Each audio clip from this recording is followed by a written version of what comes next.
Welcome to Innventuring, where we talk about what it actually takes to turn breakthrough technologies into companies with billion-dollar valuations. I'm your host, Chad Arnold.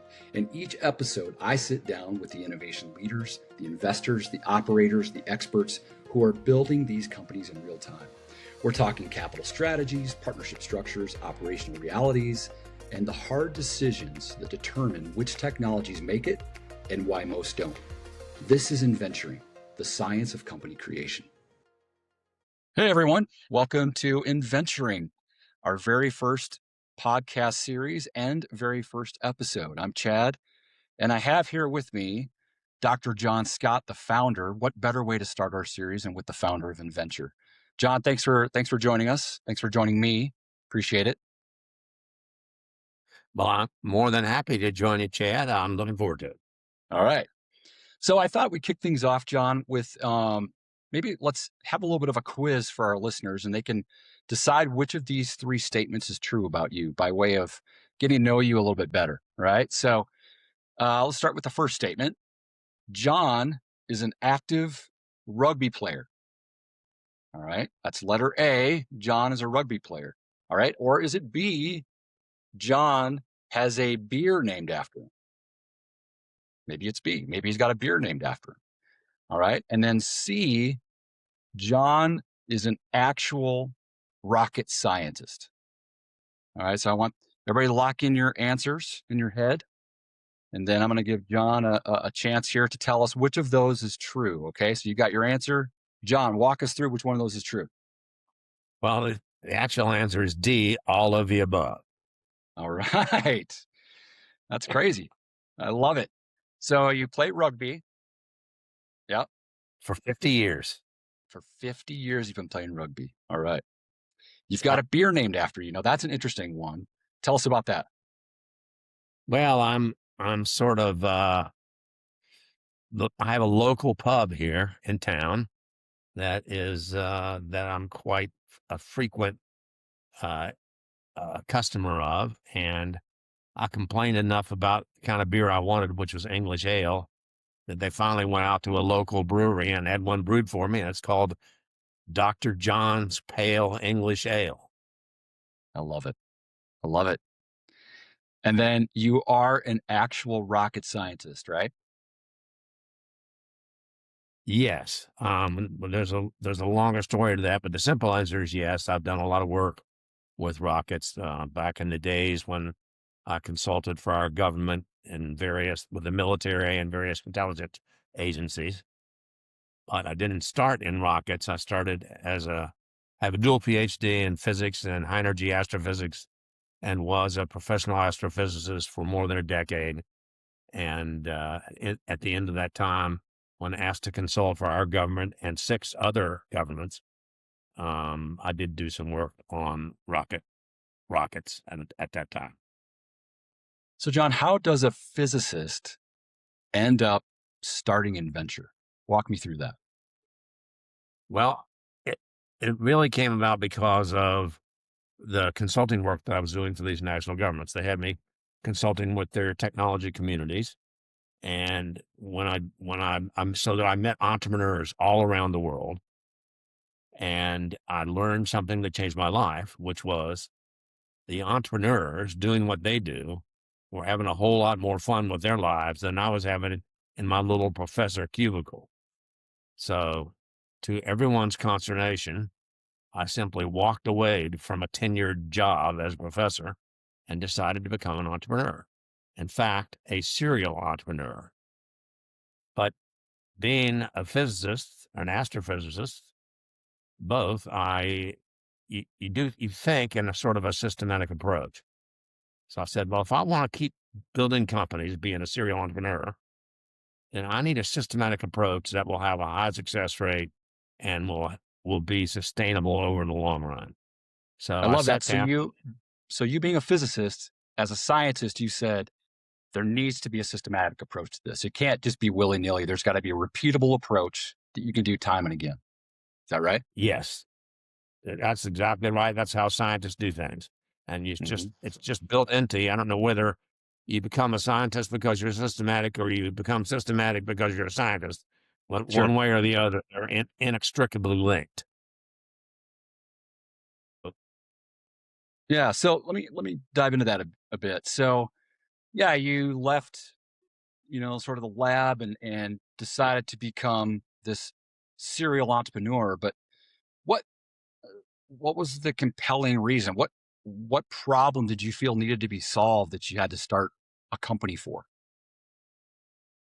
Well, when I first started, the reason that was compelling was strictly my own personal interest in having as much fun as the other entrepreneurs. Later, as I started to work on a systematic approach, I learned about a bigger problem that was not my issue, but business's issue, and I call it the $1 trillion problem.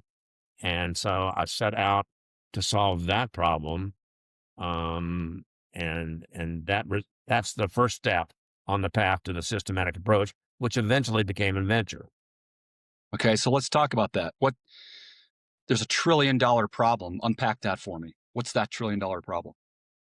Well, it's a little known fact, but the largest corporations that do R&D Okay. do over $1 trillion a year with a T with a trillion with a T, Hmm. dollars of R&D every single year.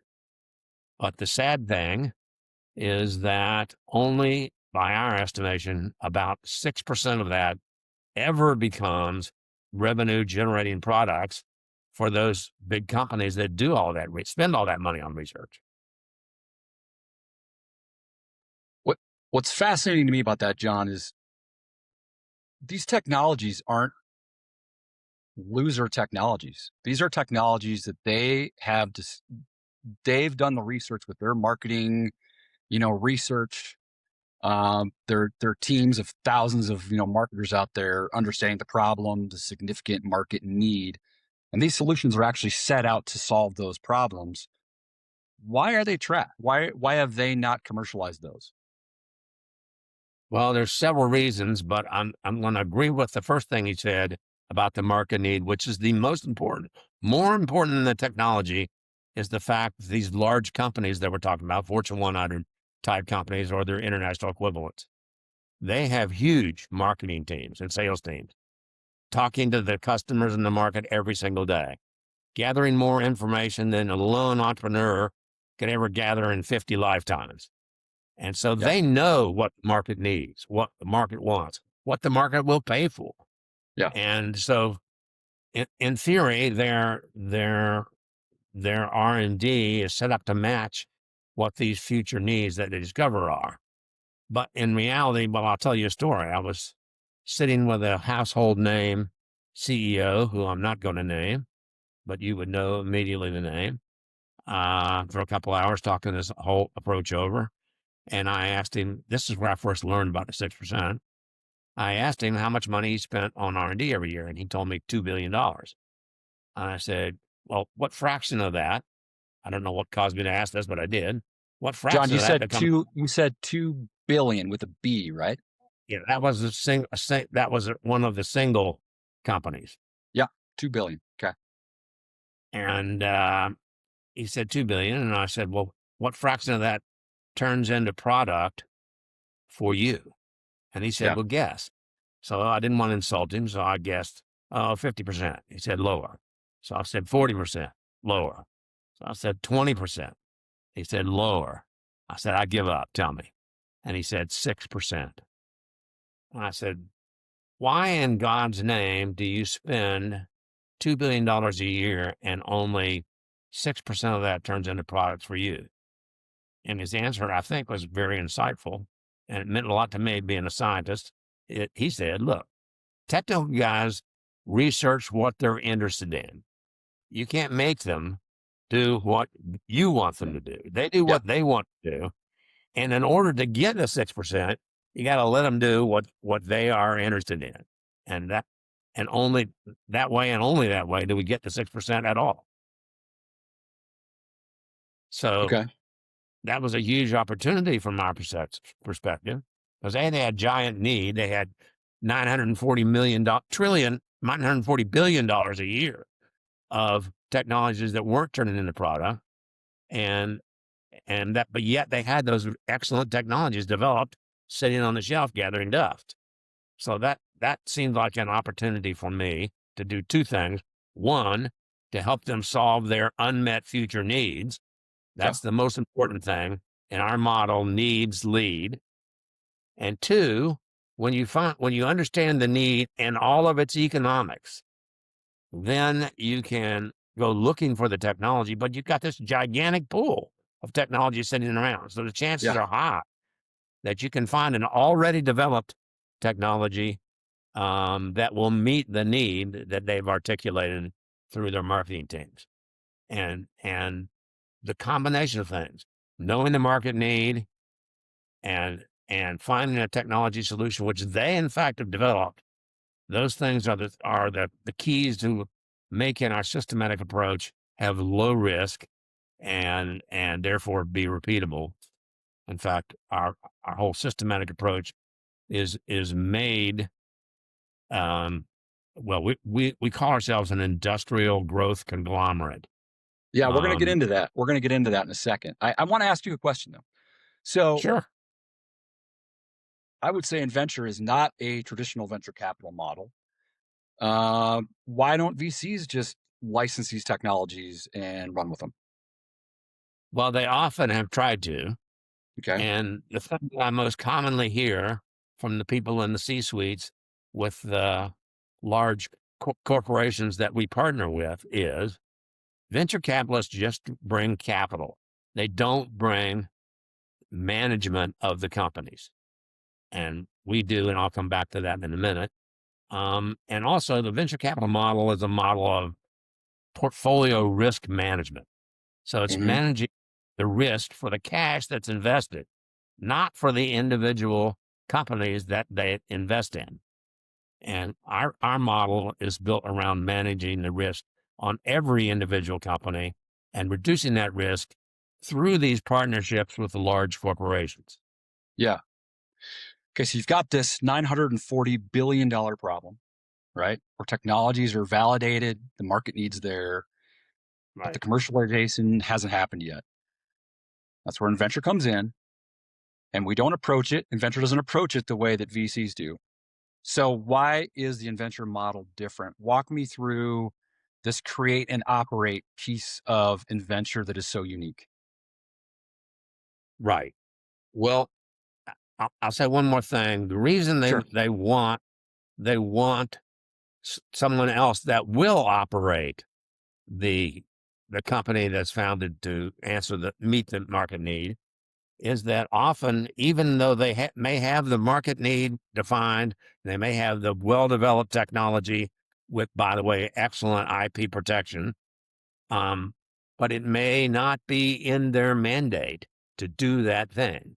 I'll give you an example. Yeah. For our first company, Pure Cycle Technologies, the market need was to recycle waste polypropylene, which is the most voluminous plastic out there, back to virgin quality to make the packaging for our partners' goods, which was recycled plastic.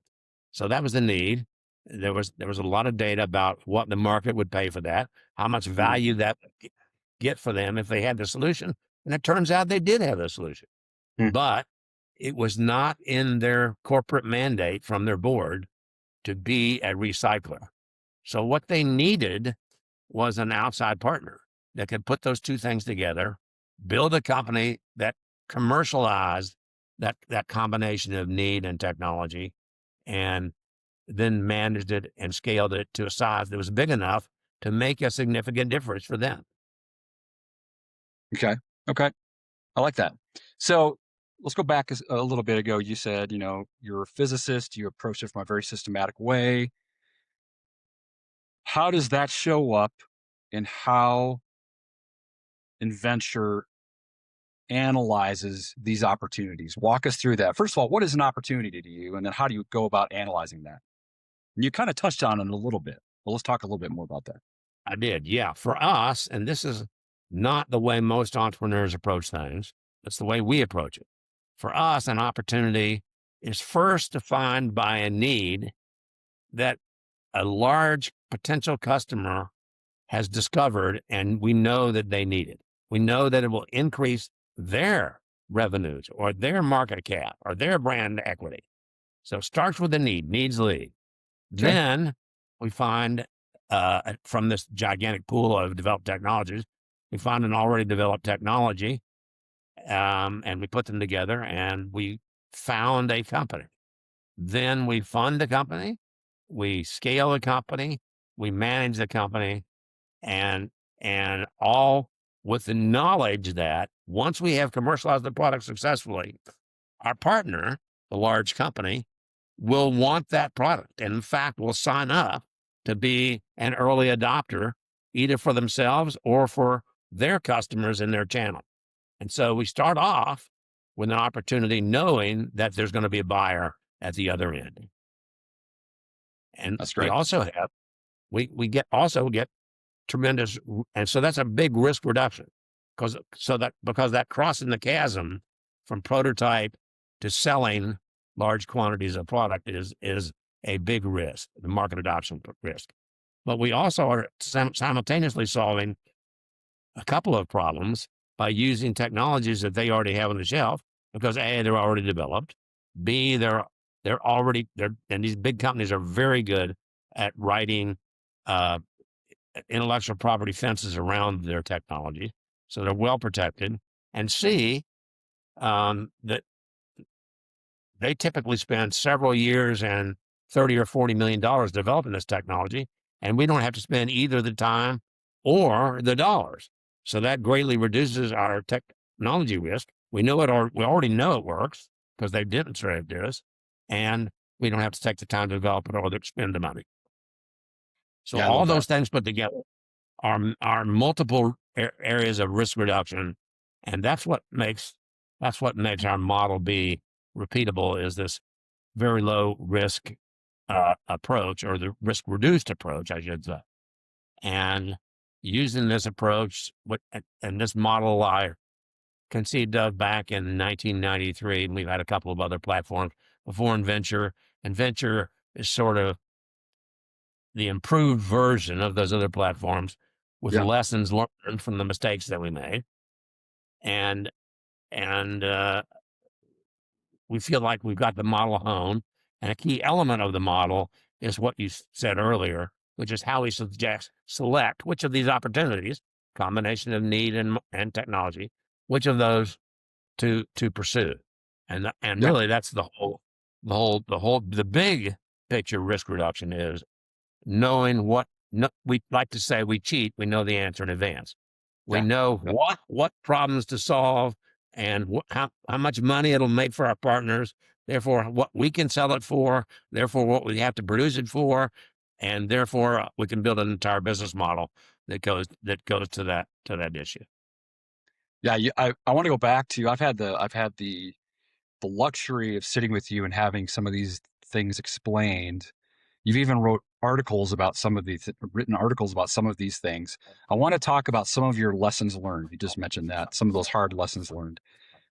You've obviously got scar tissue when it comes to being an entrepreneur. So I want to hit on a few of those lessons that I think people would really benefit from. Talk to me about ICQVP and what that means, and how did you learn that lesson?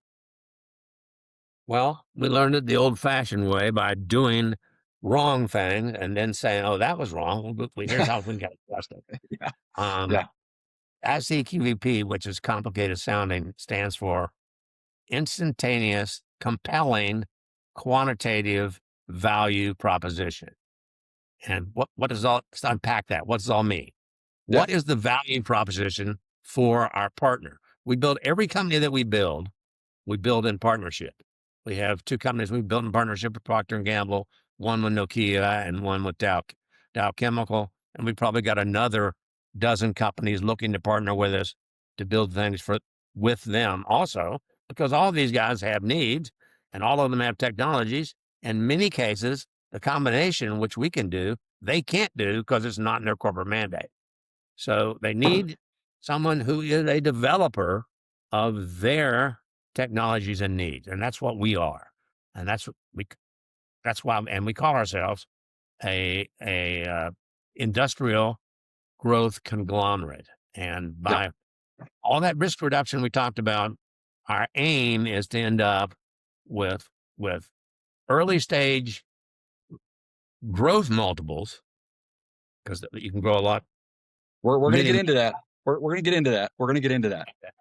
Not all quite right. yet. I want to go back to some of these hard lessons learned. There's another one that you've talked about that I find fascinating, and I think one of the companies that's been created is a great example of this.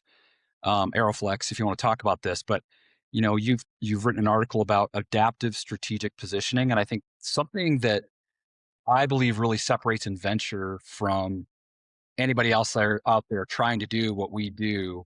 Um, this really sets us apart. Can you speak to that a little bit, and how you've learned from that? How does that play out in today's functioning of Innventure?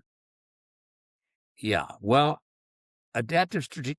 First of all, adaptive strategic positioning is an example of the biggest picture view of why we exist. And it's because we exist to combine the mass and market exposure of the large Fortune 100 companies with the agility and speed of experienced entrepreneurs. And we start by doing the ICQVP analysis. It's really straightforward. It sounds like marketing 101, but hardly anyone does it.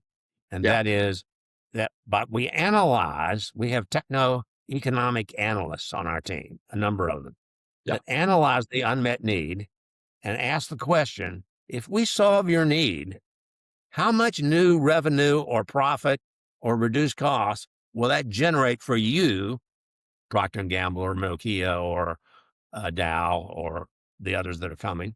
How much new economics will you receive if we give you the solution? And that is called the value proposition.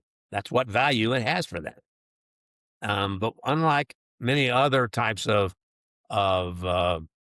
systems, we do a detailed and very quantitative analysis of what that increase in value is that we sure. create by solving the problem.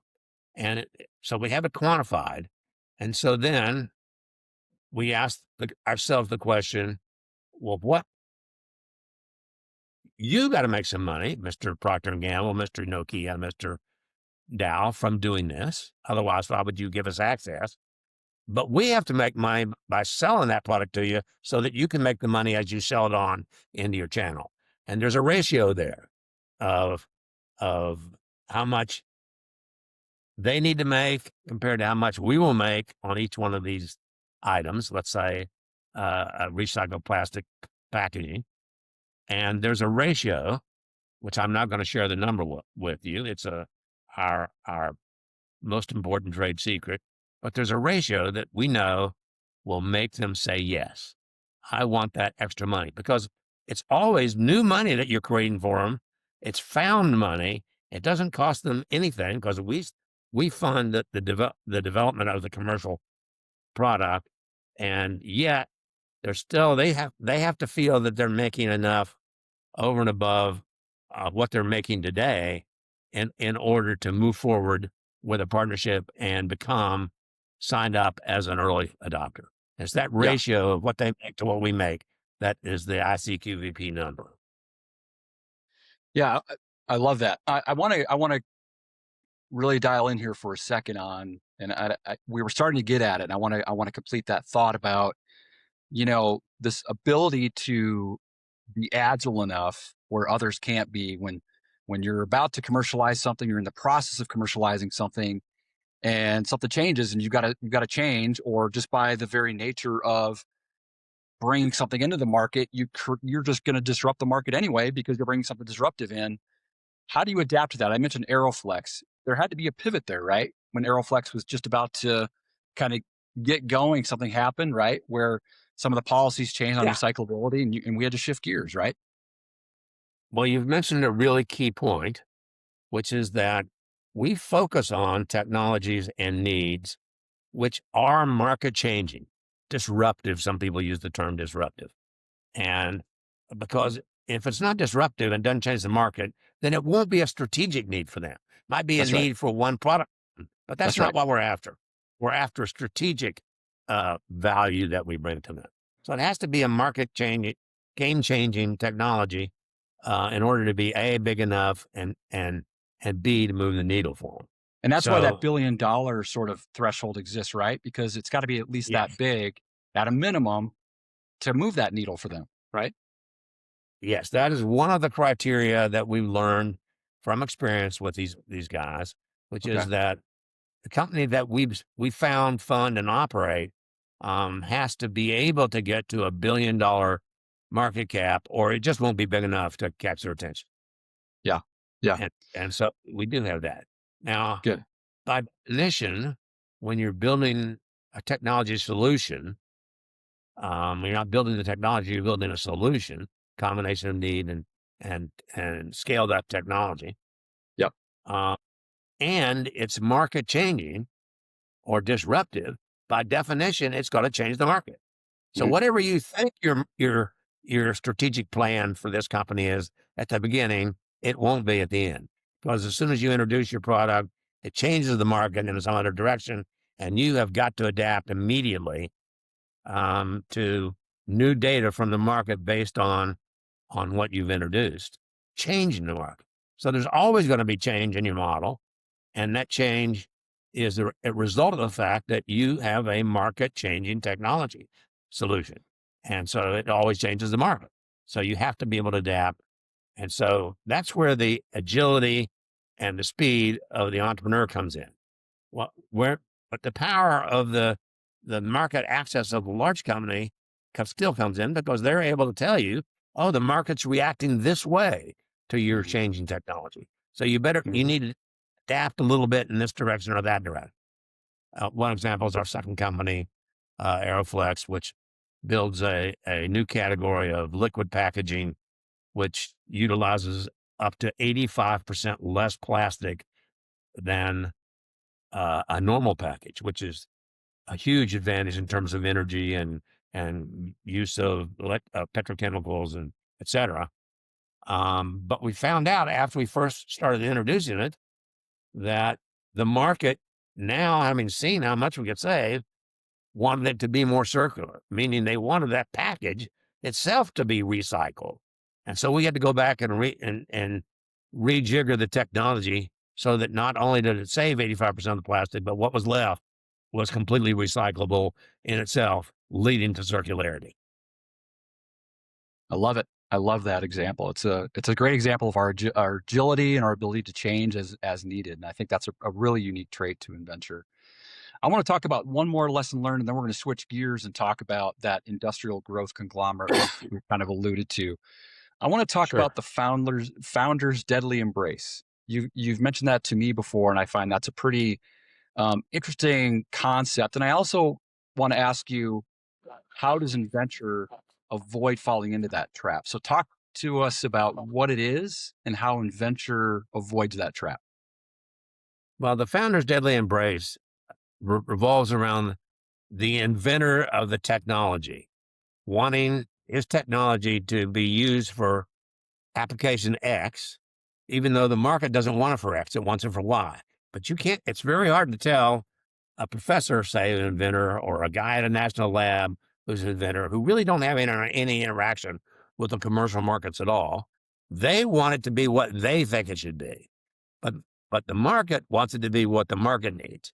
Yeah. And so they will if you try to build companies around technologies coming from these kind of individual professors, lab guys, et cetera, national lab guys, they typically have this founder's deadly embrace because they're in the position they're in to develop what they are interested in, as I told you that CEO mentioned earlier. And so Yeah. they will fight you every step of the way. They will hold on tight to their idea of Yeah. what the product should be used, not the idea that the market has. We avoid that completely because the inventor is not one of us. The inventor is Mhm. one of our corporate partners. And the corporate partners at the top level care most about you solving their needs. They don't care so much about how much you love your technology, how pretty your baby is. So we avoid that altogether.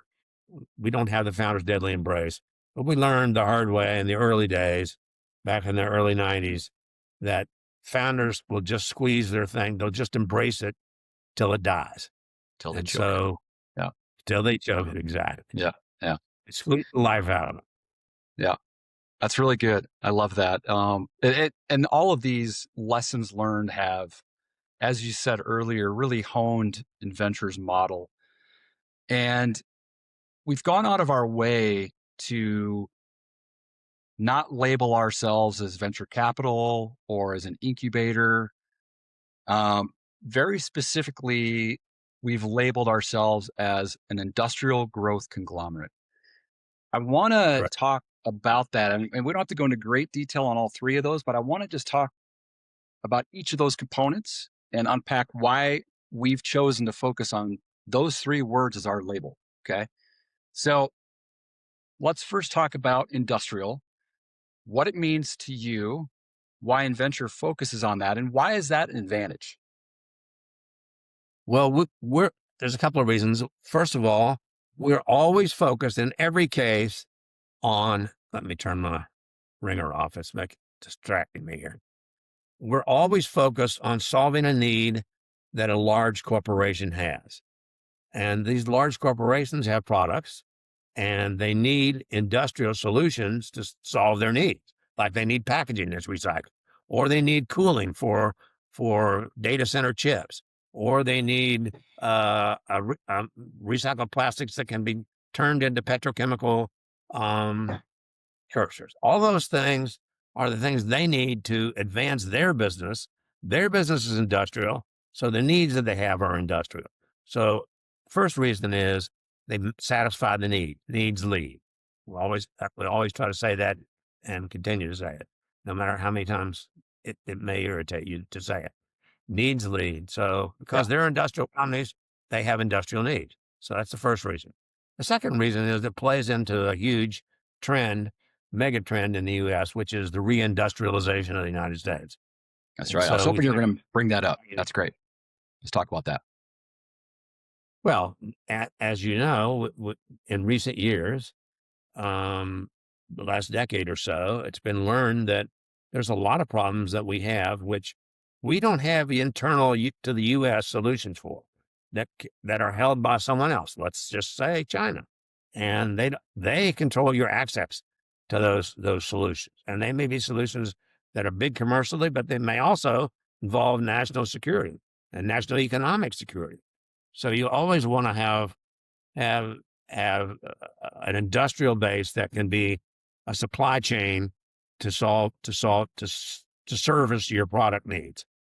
And so that's what's caused this trend toward reindustrializing the United States, to onshore much of our industrial supply chain, which has been previously offshored. Yeah. Okay. So, Inventure, we talk about industrial. We're talking, you know, heavy assets, tangible assets, the opposite Yes. of what most venture investors want to touch. Why is that an advantage for Well, Inventure? by itself, it's not well, it's an advantage because there's not much competition for doing these things.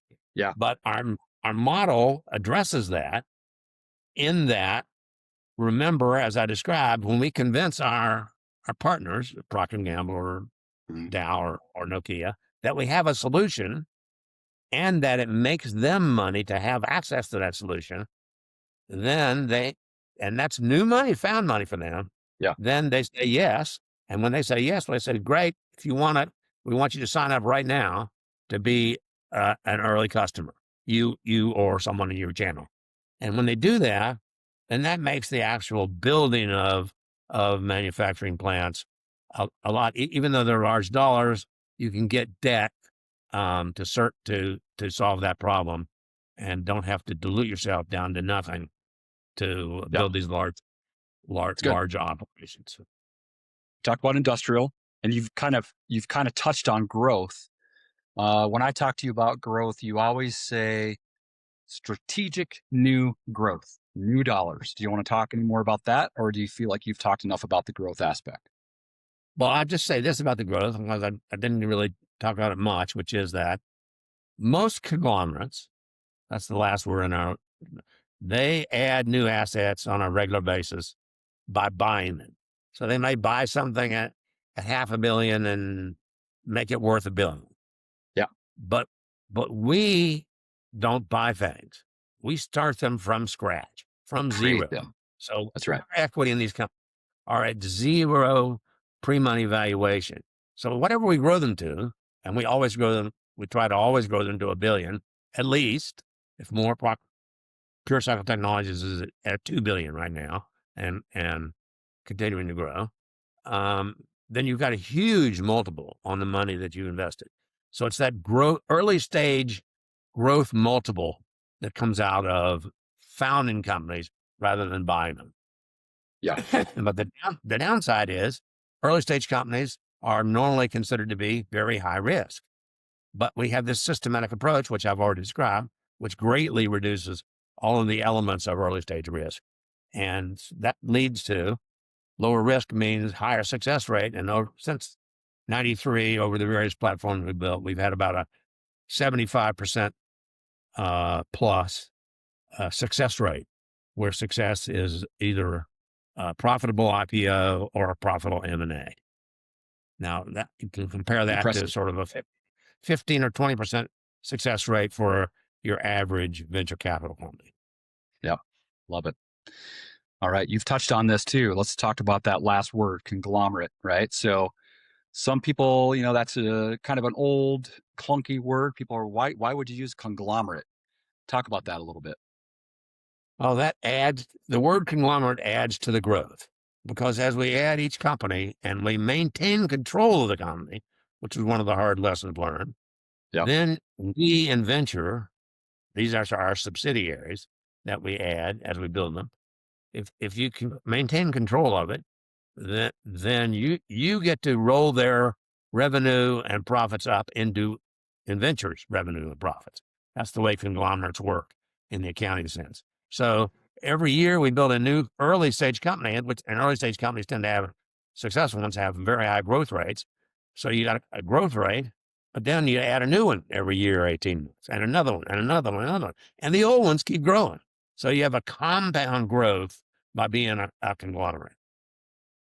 And that's Including, risk reduction as well, because as one's maybe maturing, another one's still growing, and as one's sort of plateauing, another one's growing. So you have that risk reduction that continues, that is right? absolutely right. Yeah. Yeah. Is there anything else that we want to talk about before we sign out here? We're nearing the end, but I want to make sure we touch on anything else you wanted to cover.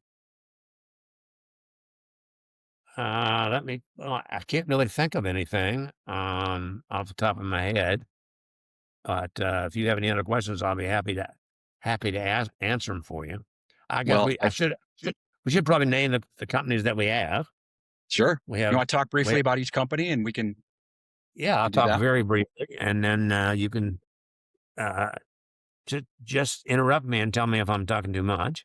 Yeah, let's do it. To date, we've founded 4 companies, and the creation of those companies and their valuations are what created that value increase that I just described. Our first company is called Pure Cycle Technologies. It's public on its own. It was done in partnership with Procter and Gamble, and it has a unique technology acquired from Procter and Gamble that lets you recycle waste polypropylene. Polypropylene is Mhm. the most voluminous plastic in the world, but it's also the hardest to recycle, and no one else can really recycle it back to virgin quality, which we can and we do, and that's what Pure Cycle Technologies is.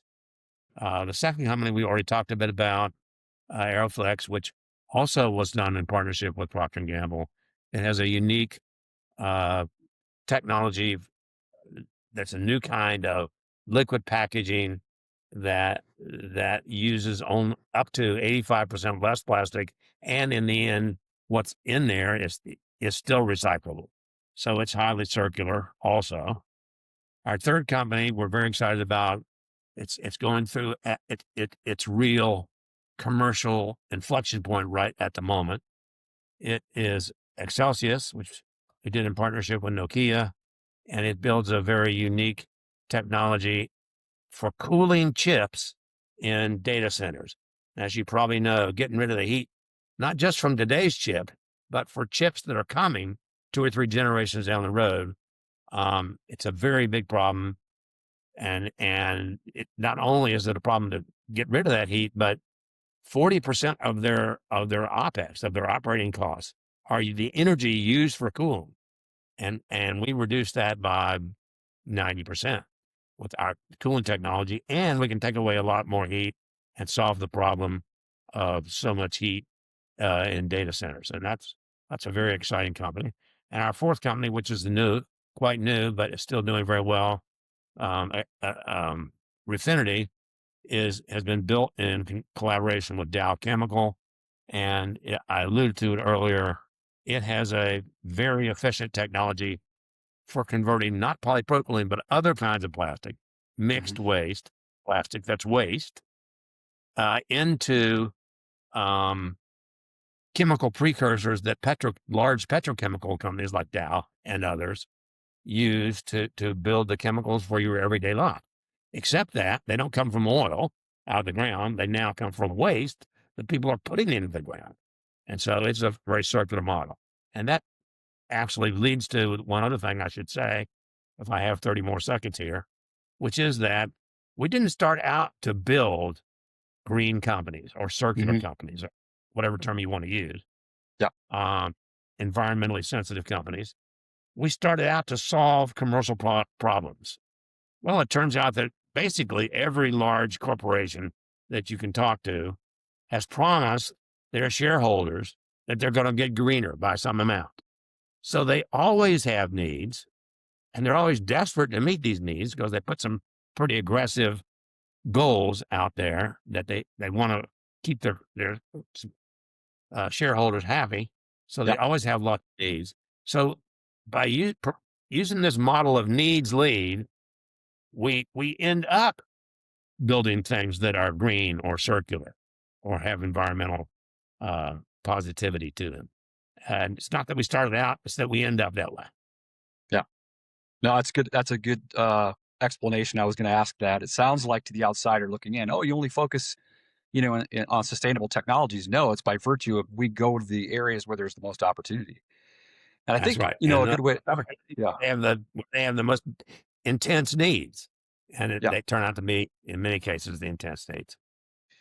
Yeah. I think as we wrap here, I think, the big takeaway that I would want to leave with somebody listening here is the immense opportunity that exists, this $1 trillion problem. It's also an opportunity, and it's $1 trillion each year, right? Every And year, so every you think single year. about that, all the technologies that are out there. And if there's anybody that's working for a large multinational, you're in the R&D area, you're trying to grow your business, you're trying to grow your business unit. I'll tell you, the opportunities that are there in venture can take those solutions that you're looking for and actually get it across. And we're going to talk about this in a future episode, but called the Valley of Death. And that's, most people run from the Valley of Death. It's, we talk about industrial commercialization. You have heavy assets. It's, they're capital intensive. They take time, and they take a very special type of expertise. And I think that's where Innventure really shines. So, John, super excited that you joined us. I hope everyone else finds this as interesting as I have. I'm sure we're going to have you on again because you have so much in that head of yours that we need to draw out and continue to learn from you. So appreciate the time. And Yeah, well, it's glad kind of a having you. thick head. It takes a little effort to draw it out, but you did a really good job, Chad, so I appreciate it. All right. Thanks, John. Hey, if you have questions for us at Innventure, just feel free to reach out to us at letstalk@innventure.com, or you can just find us on our website at innventure.com. That's 2 N's, INNVENTURE.com. Thanks.